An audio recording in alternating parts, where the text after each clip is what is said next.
June the 2nd, 1994. There's 29 souls on board. A Chinook helicopter has crashed.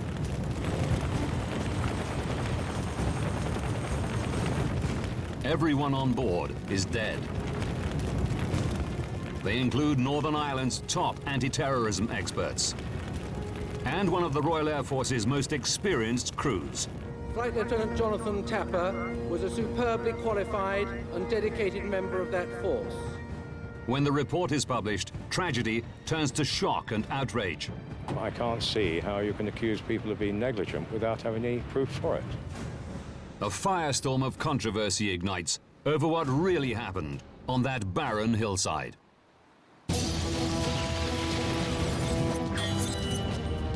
Disasters don't just happen, they're triggered by a chain of critical events. Unravel the clues and count down those final seconds from disaster.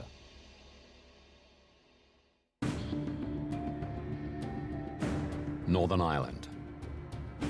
Belfast. May the 31st, 1994. The British Army is on high alert in the face of the IRA's ongoing terror campaign. 0730. Irish government sources believe the provisionals may not stop the violence during the lifetime of this government. At the military base, RAF Aldergrove, Flight Lieutenant Jonathan Tapper arrives for work. Morning. Morning. IRA hardliners are believed to be holding out for a declaration from the British government that it is willing to withdraw from Northern Ireland. Tapper is a Special Forces helicopter pilot. A new class of the giant Chinook, the HC-2, has just arrived for use in the troubled province.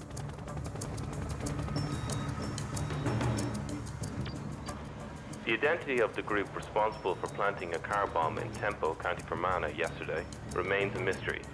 The REC believe the bomb, which exploded in front of the police station, has the hallmarks of the provisional IRA.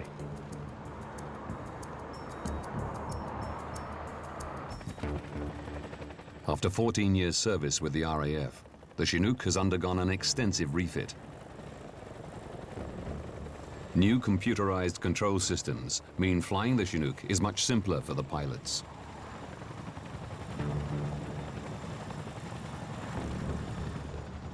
It's been a few months since Tapper's training on the new aircraft, and he's keen to re-familiarize himself with it. Hello, Chief. How's she looking? It's looking okay, sir. The forms are all filled in. Brilliant. Great stuff, thanks. No problem, sir. Tapper's been ordered to fly in the new Chinook the day after tomorrow. Yeah. But with the high level of terrorist activity, his mission remains classified. Hello, Dad. Hi, yeah, it's John. How are you? Later that day, Tapper expresses his concerns about the new helicopter in a call with his father. There's a few teething problems, I think. A couple of things not quite clicking, but we'll see. I actually asked if we could take out one of the old Chinooks. They said no.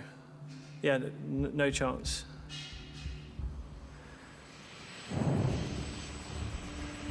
June the 2nd, 1994. 0945. This is Foxtrot 4, Juliet 40. Are we clear to lift and taxi to departure point? Okay, can we just... hold on. Clear above and behind. Clear to lift. Tapper lifts off in the new Chinook for the first of the day's missions. Piloting Zulu Delta 576 is Flight Lieutenant Richard Cook. A spate of IRA attacks on British soldiers means road transportation is unsafe. Tapper's crew are flying troops around bases in Northern Ireland. Certainly less vibration than the old ones. Communication between the nav here. Not the same reading as the map.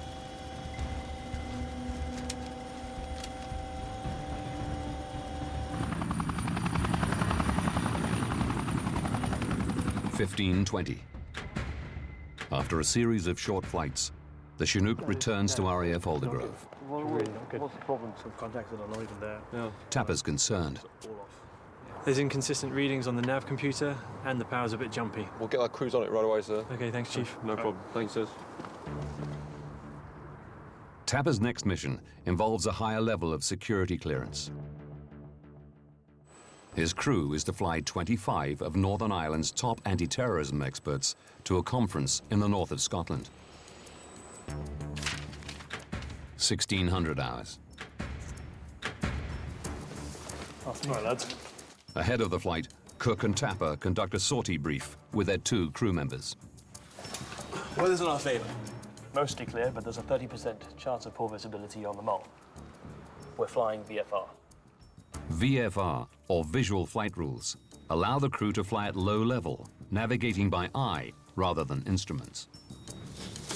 Our first waypoint is the lighthouse here on the mole. We'll continue in a northerly direction, hugging the coast along the west side. It's a route both Tapper and Cook have flown before. 1,700 hours. Sir?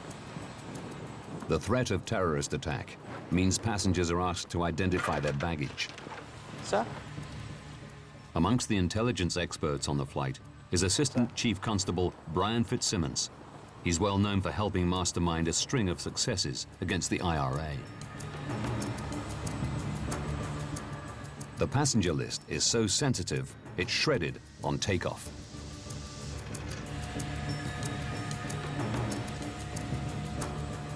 Meanwhile, the ground crew finish their pre-flight checks.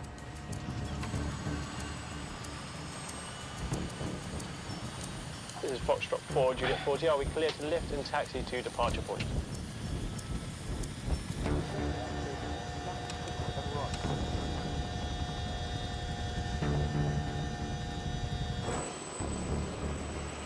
This is Foxtrot 4, Juliet 40. Are we clear to lift and depart to Fort George? Okay, can we just hold on? Steady, right, this steady. Clear above and behind. Clear to lift.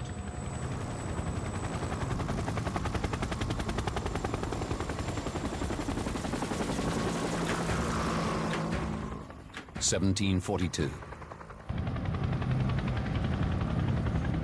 The journey time to Fort George Army Base is approximately 2 hours.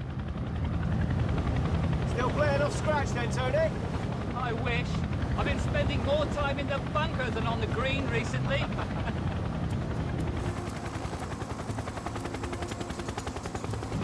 North-northeast. The Chinook proceeds at low level across the Antrim Hills.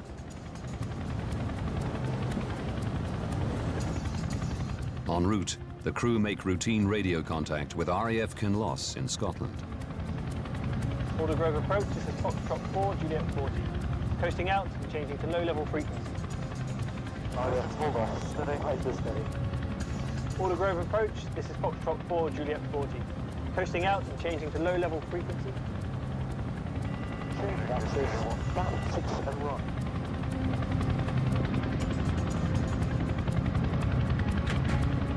(1750). Zulu Delta 576 flies out into the North Channel, the stretch of sea between Northern Ireland and Scotland.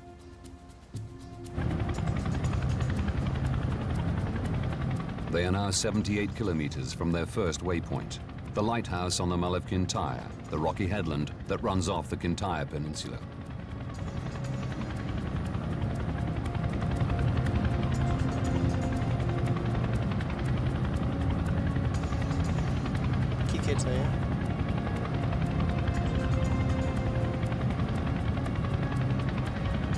Scottish Military, good afternoon. This is Foxtrot 4, Juliet 40. The Chinook arrives in Scottish airspace.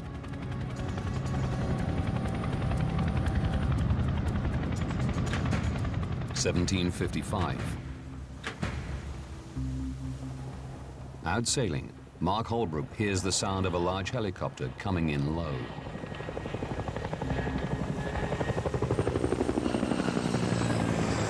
I could feel the downdraft from the rotor, so it was that close. It was below the level of the high cloud, I only looked at the aircraft for a few seconds. I had no particular reason to keep my eye on it. Holbrook is the last person to see the helicopter in flight. Selecting current, turn port about 15 degrees. 15 degrees port, all right.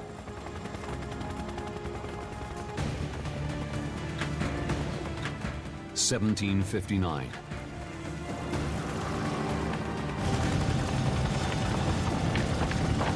Pull up! Pull up! Give it down!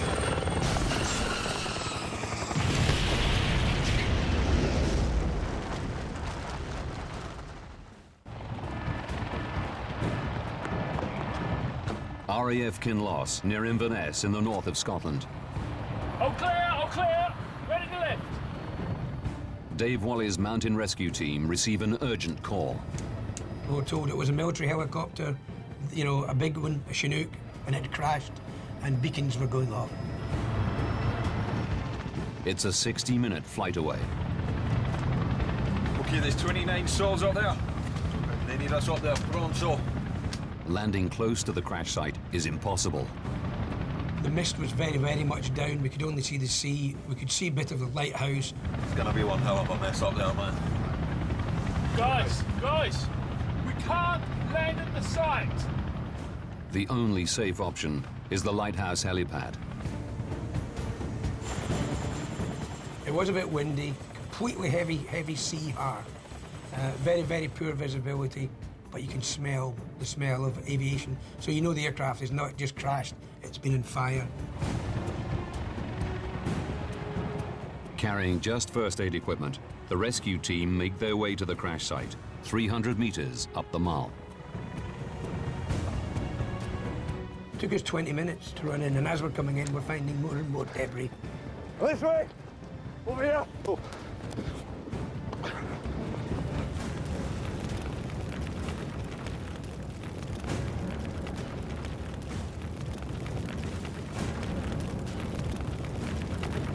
There was huge fires, smoke billowing out, flames, and things going bang in bits and pieces because the aircraft had only crashed about an hour before. It was a Dante's Inferno. Even, you know, an hour after the crash, it was still a burning hell. We were hoping, with 29 people on board and a big aircraft, a big helicopter, that we would find some survivors.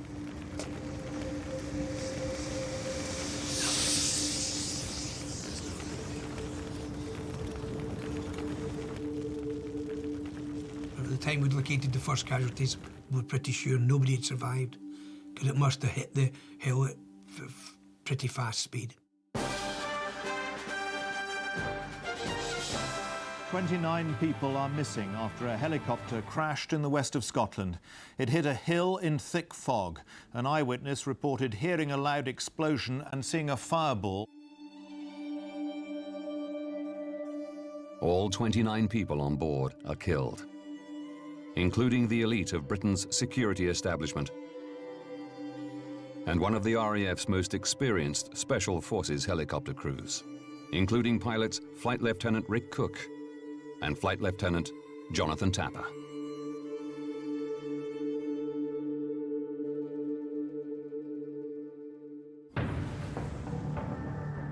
Within hours of the disaster, an 11-kilometer exclusion zone is set up around the crash site. While the security services scan the site for sensitive materials belonging to passengers, the RAF form a board of inquiry to investigate why an apparently routine flight has ended in the service's worst peacetime tragedy.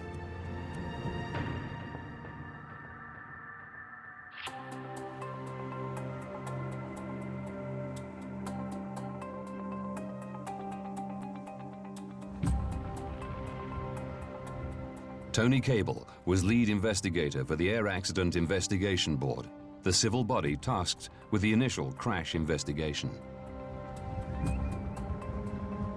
Zulu Delta 576, like the rest of the RAF Chinook fleet, isn't fitted with a black box recorder. So Cable has no way of knowing what was going on in the cockpit in the moments before the crash. There were no survivors, sadly, who could give an account of what happened. There were some ear witnesses, but there were no eyewitnesses who actually saw it crash. There was no radar recording, and there was no recording of radio messages close to the time of the accident. So there was very little evidence to go on, apart from what came out of the crash site and the wreckage examination.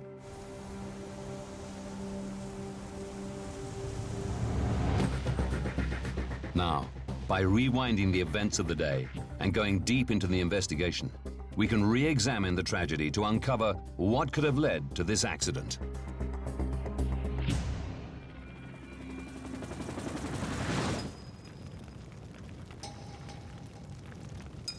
Within 24 hours, Tony Cable is walking the site of the crash, trying to understand the helicopter's last movements. Burning wreckage is strewn across an area of nearly 2 square kilometers. I estimated in this case that something like 80% of the aircraft had been affected by ground fire, and in the order of 20% of it had been destroyed. Cable's experienced eye spots the first significant clue. There were some very faint marks at the initial impact point, which you could match to the forward landing gear on the Chinook. The helicopter had first struck the hill on a rocky outcrop of the Mull at a height of 810 feet. It had suffered a glancing blow on an outcrop of rock, not doing a great deal of damage, and had then progressed airborne for almost 200 meters before the main part of the aircraft had a heavy impact further up the hill and broke into 2 or 3 parts. The absence of scarring from the rotor blades around the impact point gives Cable an understanding of the position of the Chinook at the time. The flight path angle was in the order of 20 degrees above the horizontal, so a climbing flight path. The aircraft attitude was nose up, around about 30 degrees, and the aircraft banked in the order of 5 to 10 degrees to the left. These details give a snapshot of the Chinook's last moment, but they offer no explanation as to why it crashed.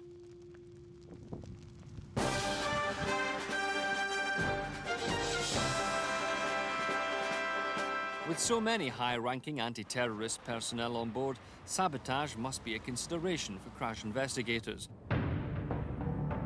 In the immediate aftermath of the crash, suspicions fall on IRA involvement. 2 months previously, an RAF Lynx helicopter was shot down over Northern Ireland. The single mortar equivalent to a 250-pound bomb travelled 150 yards over residents' rooftops. The Lynx, like this one, was hit in the tail at 100 feet as it came into land. We had a good look back well before the impact point. By foot and low level in a helicopter, just studying the area back to the coast along the projected flight path. If he can find any part of the chopper separated from the bulk of the wreckage, it could indicate an in-flight explosion. But we'd found no signs of any further wreckage, anything having detached from the aircraft before it had made its initial impact. A terrorist act is quickly ruled out.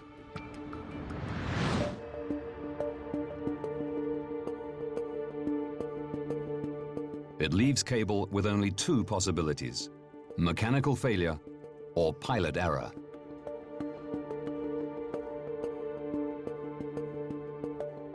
Cable examines the actuators, part of the hydraulic system that allows the pilot to control the 2 separate sets of rotors on the Chinook.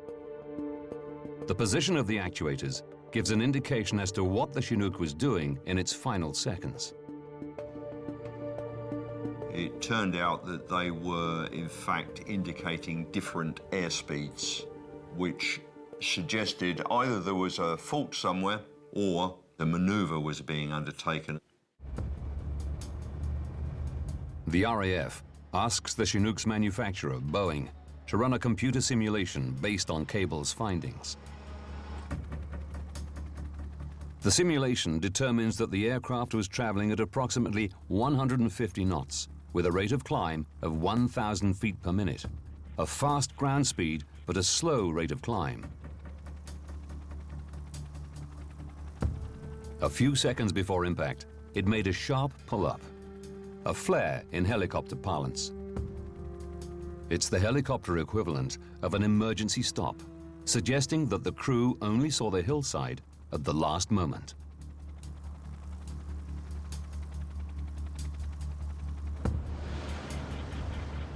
My Lords, I have followed closely the various inquiries which have taken place to establish the cause of this tragic accident, and Lord Glenarthur, a former Army helicopter pilot, took a particular interest in the crash.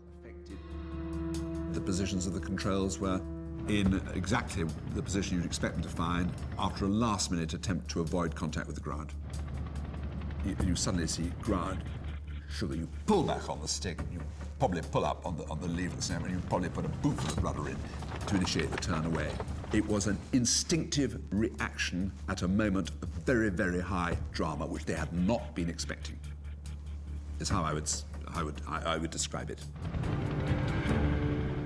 The board concludes that this evasive action means the pilots were in control of the aircraft a few seconds before the crash.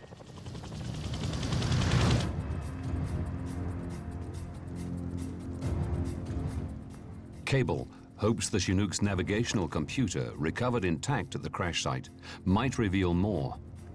But, deemed classified equipment by the RAF, it's sent to the manufacturer for analysis.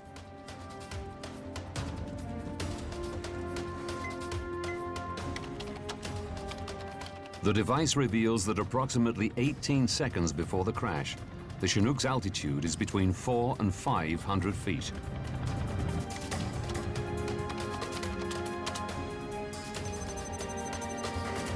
Cable is also told that at 1.5 kilometers from the lighthouse on the Mall, the Chinook's first waypoint, a crew member manually requested their next heading, a waypoint change.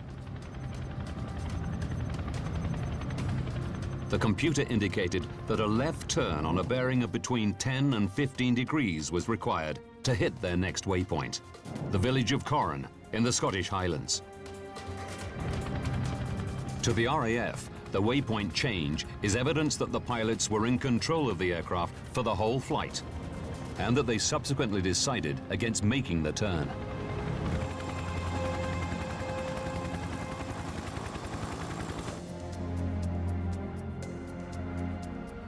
While Cable continues analyzing the wreckage for clues, the RAF Board of Inquiry concentrates on the actions of the pilots. They planned to fly under what are known as visual flight rules. We're flying VFR. Visual flight rules were that they should remain at all times 1,000 meters clear of cloud. But the RAF Board of Inquiry believes the crew should have been flying under instruments rules. Based on the weather forecast and the reports of witnesses on the Mall, the board believes as the Chinook approaches the peninsula, clear skies give way to some low mist and fog.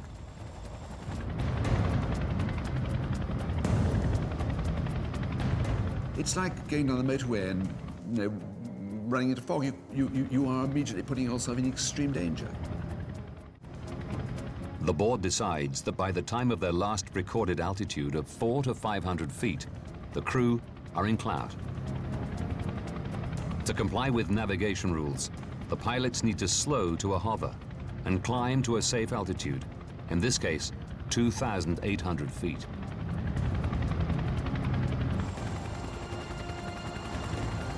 The aircraft crashed at just over 800 feet. They were 2,000 feet below the height that they should have been if they were in instrument meteorological conditions, which is what they were. The RAF Board of Inquiry concludes that the crew decided to ignore the waypoint change and fly over the Mull instead, but chose the wrong rate of climb to clear the hillside.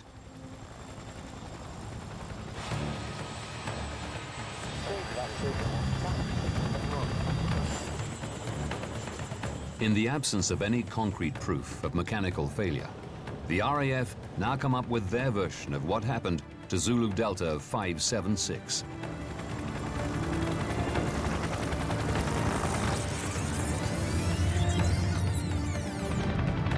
Scottish Military, good afternoon. This is Foxtrot 4, Juliet 40. 4 minutes to disaster. Jonathan Tapper contacts Scottish Military Air Traffic Control. 23 seconds to disaster. With the lighthouse 1.5 kilometers away, a crew member requests a bearing for the next waypoint on their flight path.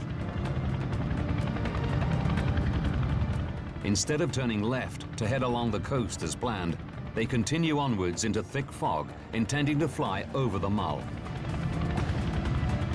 They should now slow right down and turn away from the high ground, or switch to instrument navigation and climb at the maximum rate to a safe height. But they do neither. Traveling at high speed towards the rocky hillside, they begin a gentle climb. Approximately 4 seconds to disaster, the Mull appears out of the fog. The pilot attempts evasive action. The helicopter's nose comes up and it begins to roll to the left. Pull up! But it's going too fast to avoid the hillside.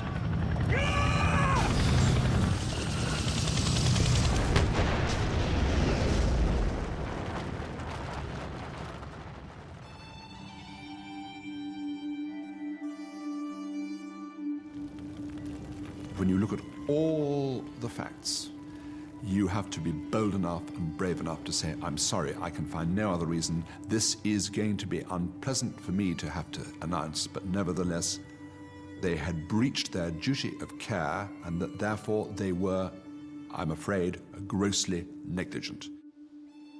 For the RAF hierarchy, the case is closed. Bound together in our grief, as 12 months ago, we reflect on what happened on this spot. But the pilots' families and supporters refuse to accept the conclusions of the board's reviewing officers.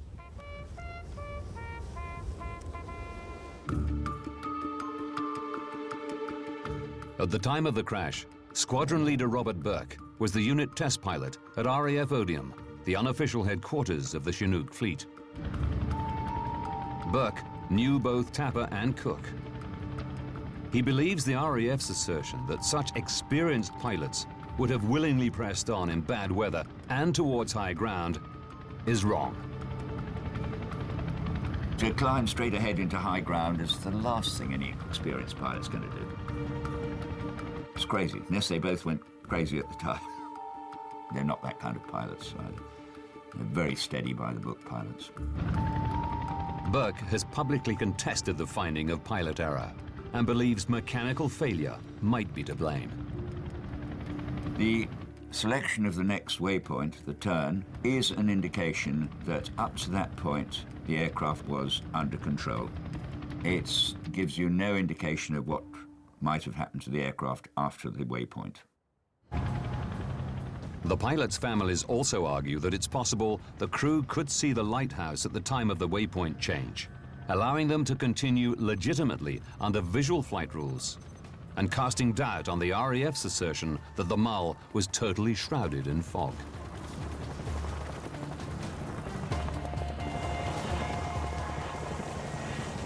Yachtsman Mark Holbrook was 3 kilometers southwest of the lighthouse when he saw the Chinook fly over.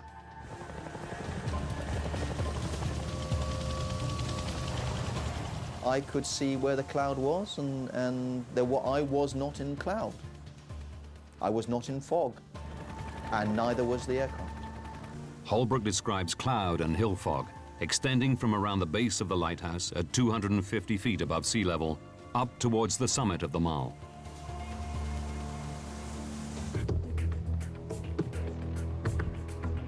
But if pilot error is not the reason for the crash, another cause must be found. Why would the crew go straight on and fly into the hillside when there were indications they should have turned? I have no idea, unless they were having technical problems with the aircraft. The spotlight now falls on mechanical failure. Cable believes clues might be found in the new computer system controlling the Chinook's engines. FADEC, Full Authority Digital Engine Control. In the months preceding the incident, pilots at the Boscombe Down test facility described FADEC as positively dangerous. In the 6 weeks before the crash, the computer controlling the engines on a number of new Chinooks fails 5 times. News of these unresolved problems lead Tapper to request Zulu Delta 576's entrance into operational service be delayed.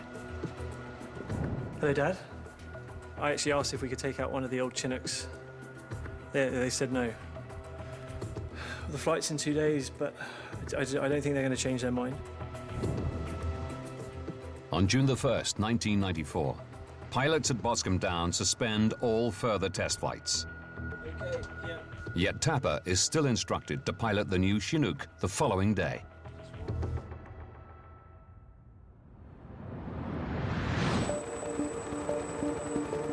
Cable discovers that part of the new Chinook's FADEC system, the digital electronic control units, had been replaced twice in the week before the crash because of engine startup problems.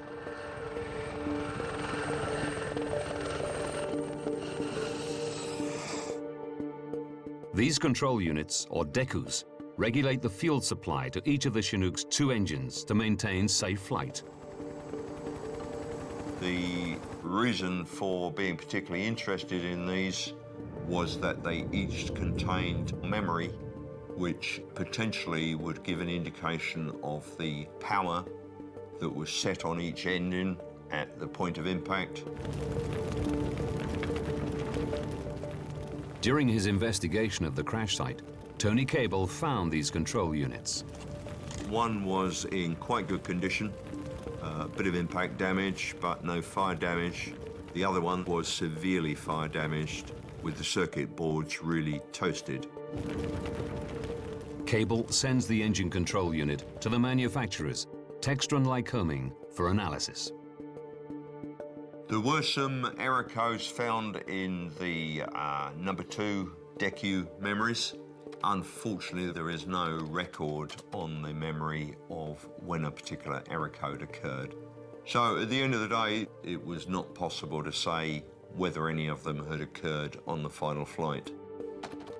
The error code, a so-called E5 error, is dismissed by the manufacturers as normal. In fact, unknown to Cable, this error had been seen before. In 1989, the RAF were testing the then new FADEC engine control system at Boeing's plant in Wilmington, Delaware, when an accident occurred. The Chinook was badly damaged. Engine software expert Malcolm Perks was called in by the MOD to investigate. What had happened was that the rotor systems on the Chinook had run up in an uncontrolled manner to some very high speed before it was caught and shut down. Too much fuel had been supplied to one of the engines, leading to uncontrolled lift.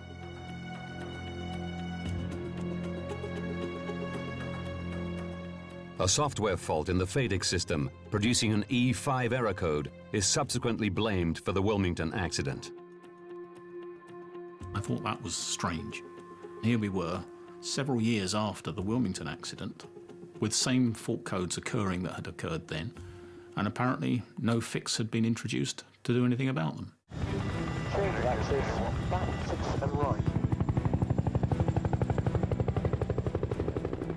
Robert Burke experienced such an engine run-up on 2 occasions. If you're flying along just beneath the cloud, indeed as ZD576 was doing, it could put you into cloud effectively instantaneously. If this happened while flying on visual flight rules, it would be easy to lose track of your location.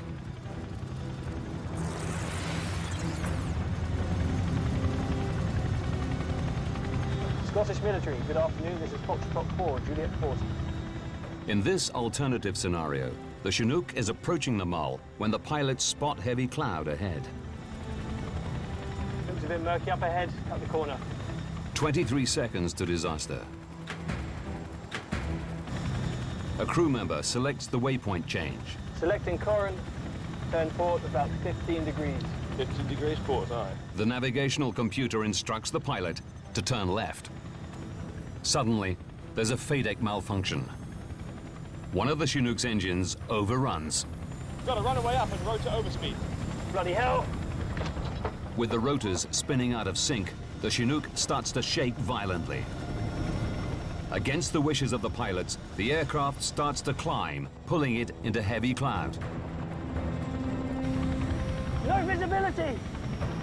I'm raising the lever to contain the NR. The crew struggle to get the aircraft under control. The aircraft's engine run-up means it's climbing, but at an insufficient rate to avoid the hillside. Pull up, pull up! And in cloud, under visual flight rules, the crew are no longer sure of their position. Oh, Lord. Pull up, Rick, pull up! Pull up! Pull up! Give it down!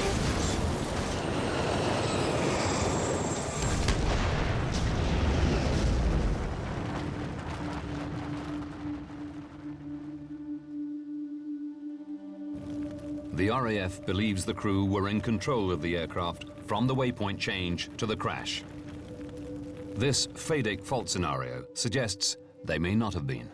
It may be that FADEC could not have caused the Mull of Kintyre crash, but it could have been a contributory factor to the situation that the pilots found themselves in that day. We'll never know. But a FADEC fault is not the only possible mechanical failure scenario. Tony Cable believes a physical jam within the pilot's flight controls could also be to blame. He retrieves what's called the flight control closet from the crash site, a small, cramped, boxed unit that sits behind the pilot. Rods and cabling from the pilot's controls run through here to the rotors. On examining the aircraft's service record, Cable discovers that 3 weeks before the accident, components had come loose in this control closet. The actual detachment of the bracket itself was not a huge deal, but it was a very tightly confined area, and it appeared quite likely that this could possibly jam one or more controls, so the pilots would be unable to move that particular control. Not a good situation on a flight control system. Cable examines the recovered flight control closet. A number of these components, quite a lot of them, had detached from the panel. But yet again, the evidence is not conclusive. There seemed to be no way to determine whether they had detached due to impact forces or might possibly have come out pre-impact and caused a flight control problem. But the control closet evidence, when combined with other physical evidence from the crash site, suggest the controls could have jammed. Cable had assessed that the left rudder pedal had been pushed 3/4 of the way down before the crash. The RAF took this as evidence that avoidance action was being taken. But Robert Burke believes otherwise. It's an extraordinary amount of left rudder to put in, even under extreme circumstances when you're flying at maximum speed. You would virtually never do that, unless you had a problem with the aircraft. Rather than generating a banked curve, depressing the rudder pedal merely rotates a helicopter on its axis. It's a highly unusual maneuver to perform at speed.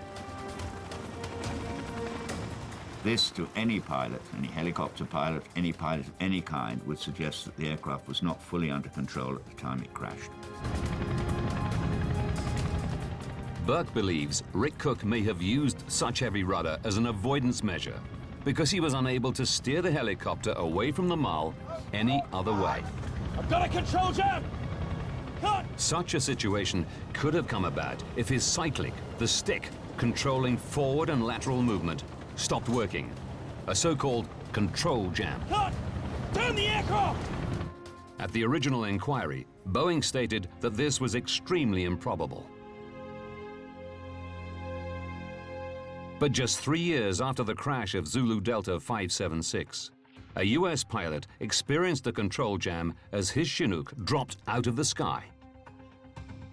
It was flying along in the cruise at 1,000 feet above ground, and the nose went to one side, the pilot corrected, and the aircraft then started to rolled onto its side 90 degrees, in spite of all the efforts of the pilots to stop it.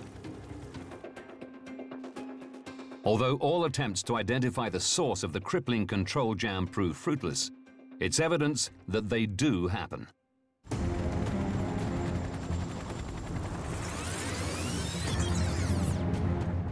Scottish Military, good afternoon. This is Foxtrot 4, Juliet 40. In this third scenario, where a control jam is the cause of the crash, the crew are following their planned flight path and can see the lighthouse, their first waypoint. Looks a bit murky up ahead. Cut the corner. 23 seconds to disaster. They request a bearing for their next waypoint. Selecting Corin. Turn port about 15 degrees.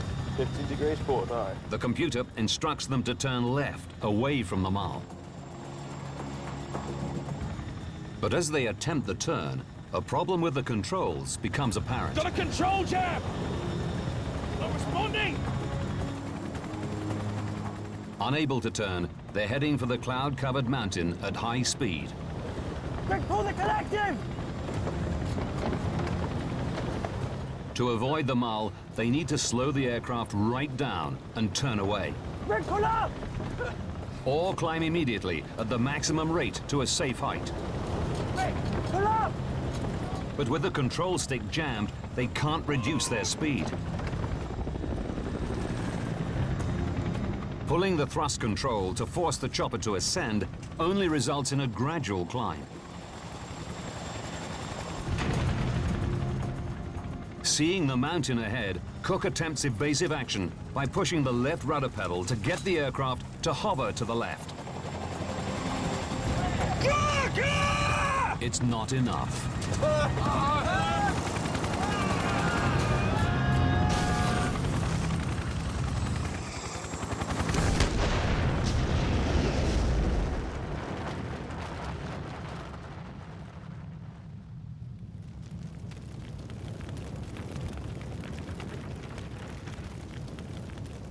In retrospect, looking back at my statement to the Board of Inquiry, I would have emphasised the aspect that the absence of finding a failure does not mean that there was no failure there.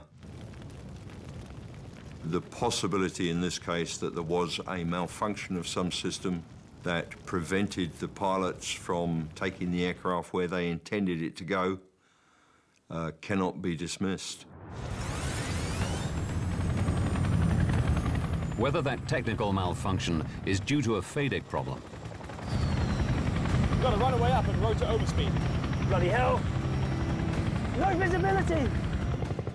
Or another kind of mechanical failure. I've got a control jam! Not responding! Rick, pull up! Will never be known.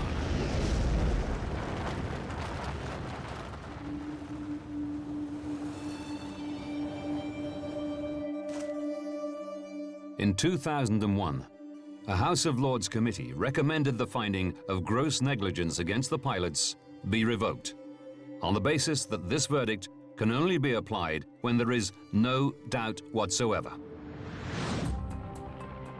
10 years later, in 2011, the Ministry of Defense ordered the gross negligence verdict set aside. The cause of the accident was officially changed to unknown. Why did the Americans bomb Nagasaki? Brand new Seconds from Disaster investigates next Monday at 9. Stay tuned for Air Crash Investigation.